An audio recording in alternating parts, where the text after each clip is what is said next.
irei iniciar o curso de literatura, aula 2, obras das artes plásticas.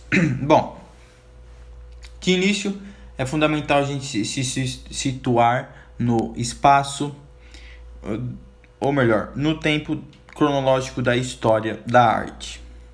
Bom, existe, portanto, a Idade Média, que vai da morte de Cristo até vai do fim do Império Romano em 446 até 1500, no século V, não, 15º, até 1400 é abaixo da Idade Média. Não, a Idade Média. Abaixo da Idade Média é o início dela, ou melhor, o final dela, do século VII até o século XV, onde a produção artícola, a produção de arte daquele momento histórico era voltado para Deus, portanto, era uma arte teocêntrica.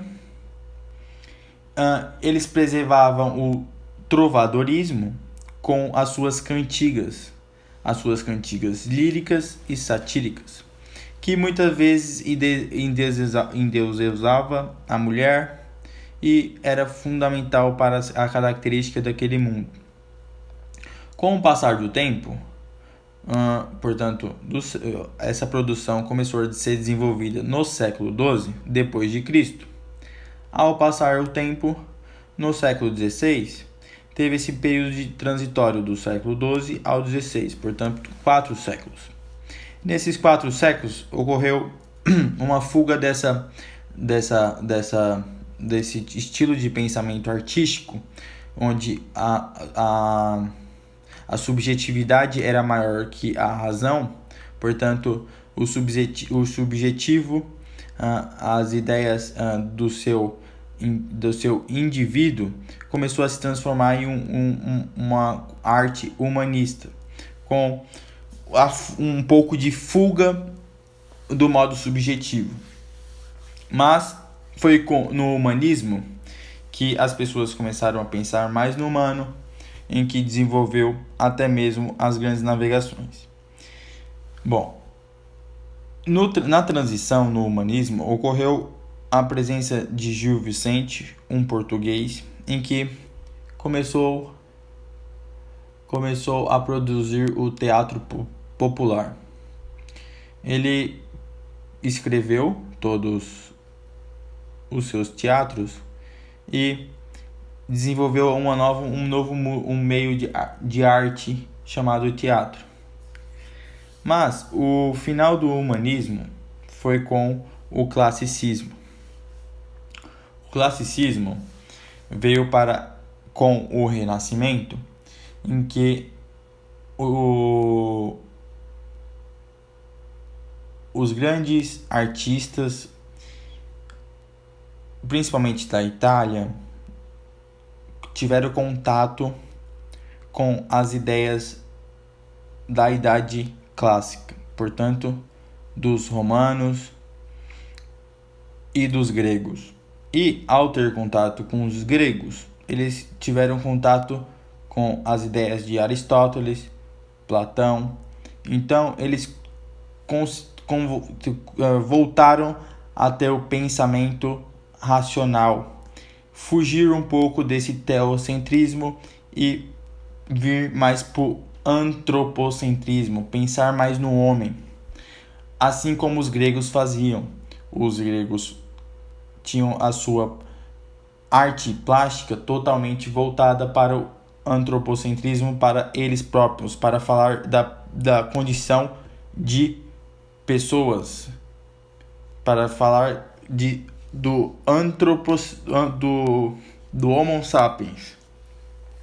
Isso os gregos faziam muito bem, porque a gente consegue saber até hoje com as ideias de Aristóteles, querendo desenvolver o saber do homem na Terra e como a Terra funciona em relação ao homem. Bom, em Portugal, o Renascimento O Renascimento foi desenvolvido por Camões, principalmente na literatura poética e épica. Ele produziu os Lusíadas, que é uma arte épica, e a lírica, os sonetos, que é uma arte poética. Bom, a gente precisa saber como que se lê a obra de arte. Ao pegar uma obra de arte, precisamos saber primeiramente do que ela é feita. Depois, qual é o material e depois as técnicas artísticas. Depois dessas 3 leituras, a gente consegue definir o gênero daquela arte. Depois dessa fase, a gente pode ir para os modos de representação e os elementos representados. Então a gente definiu o gênero, agora a gente vai ver os modos de representação e elementos representados naquela arte, naquele quadro, por exemplo. Pode ser figurativo ou abstratos, pode ser que sejam figuras realistas, portanto figuras que a gente conhece, ou aqueles que são elementos representados abstratamente, onde só aquela pessoa tem o saber exato do que está fazendo. Após isso, a gente pode seguir para o assunto e tema do objeto artístico. Por quê? Qual é a intenção daquela produção de arte? Se tem uma intenção, a gente consegue saber o assunto e o tema. Bom, a gente tem que saber que todos os artistas são indivíduos do seu tempo. Então, ele representa artes do seu tempo. A gente não pode julgar a produção artística de um indivíduo que não viveu nem no nosso século ou nem na nossa década. Porque o indivíduo está no seu tempo, então ele produz a arte do seu tempo. Então, de forma ideológica e cultural, qual é a forma ideológica e cultural daquele indivíduo naquele tempo, a gente tem uma melhor leitura da arte, de uma obra artística. Bom, além de a gente saber a ideologia e a cultura daquele meio, naquele indivíduo, a gente também precisa saber como que aquele indivíduo estava inserido no meio social e político.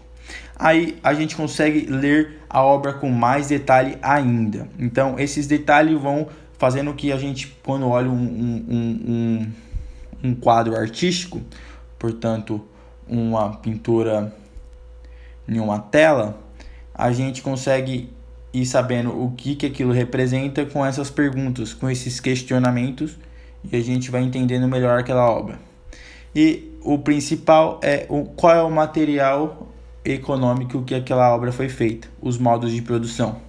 Pelos modos de produção a gente consegue saber se uma obra é rupestre, de uma obra artística da Basílica de São Pedro no Vaticano, ou com a pintura de... Esqueci o nome do artista. Bom, tem as dimensões da arte. Então, para ler uma arte, a gente precisa saber todos esses elementos. A gente se questiona e tenta procurar na internet, principalmente. Após isso, você conseguiu ler efetivamente uma arte. Você entende qual é o propósito dela naquele local. Bom, a arte, por ser algo tão subjetivo, por só uma apresentação, ela pode ter várias dimensões. Uma delas, ela pode ter 5 dimensões. A primeira é a pedagógica. Por exemplo, você pode usar a arte para ensinar. Isso é muito feito no Fundamental 1 e também no seu período de amadurecimento. Quando você começa a desenhar pessoas, começa a desenhar os animais. Então, essa dimensão artística é a pedagógica, de ensinar. Político, você usa a arte para consciência crítica das pessoas, principalmente com charge. Você também pode lutar contra alienação e poder, com a arte usando para dimensões políticas. Estética, para o espaço do belo e do grotesco. Então, você pode usar a arte de forma estética para o mais lindo para o mais feio. Histórica, arte como registro e formação de identidades. Aqui a gente consegue as pinturas rupestres nos dá um registro histórico na cronologia da nossa história.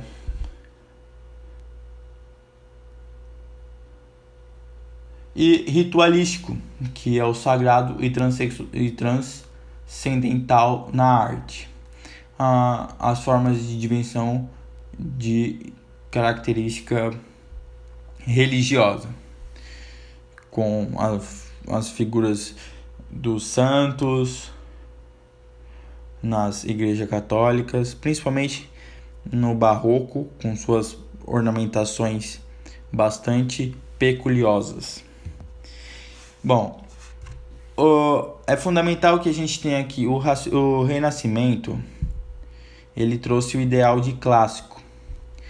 Ele trouxe a forma de pensar que os gregos e os romanos pensavam na Idade Clássica. Então, eles definiram que o estético tinha que se aproximar das ideias grecas, as ideias clássicas, e a ética também. Portanto, quando há algo belo, aquilo é belo, então aquilo é bom, porque é natural. E se é natural, belo e bom, ele é verdadeiro. Por exemplo, onde você vai achar a verdade? No belo, na natureza. Então, eles pensaram que para você chegar à verdade, você precisa chegar no mais belo esteticamente e eticamente bom. Assim você chega na verdade.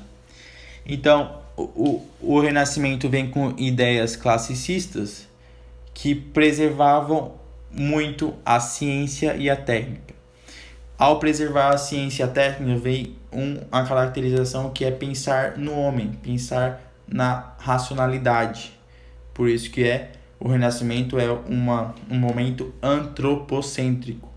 É quando Galileu de Galileia está desenvolvendo as ideias da queda livre, falando que o planeta não é o centro do mundo, do universo, falando que é o Sol, que a gente orbita o Sol, que é o helicentrismo, quebrando com a ideia religiosa e, portanto, da Baixa Idade Média, de teocentrismo, que a Terra estava no meio do universo. Então, o Renascimento vem com uma nova característica, tanto social como política, como também cultural na forma de arte. Então, o Renascimento mudou as 3 estruturas da sociedade, as 3 estruturas da história, porque ela inicia a Idade Moderna.